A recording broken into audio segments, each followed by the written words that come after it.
বলেছে নেক্সট ম্যাথে যদি একটি সংখ্যা 23.5% হয় তাহলে 28%। কোনো সংখ্যার একটি সংখ্যার যখন বলছে তখন সংখ্যাযুক্ত এর জন্য হচ্ছে গুণ চিহ্ন ইউজ হবে। তো সংখ্যাটাকে আমি এক্স ধরে নিলাম, এর বলেছে তো এ গুণ 23.5%,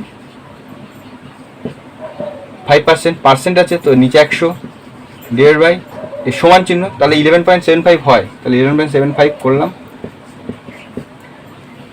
দশমিক তুললাম, কত হবে 10 হবে, কারণ দশমিকের জন্য 1 আর পরের সংখ্যার জন্য 0। এখানে দশমিক তুললাম 1, দুটো সংখ্যা 0।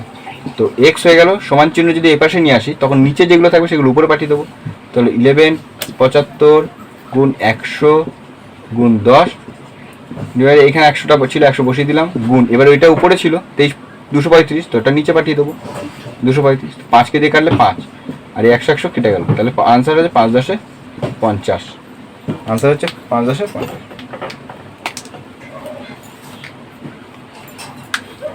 আগাটা চলো।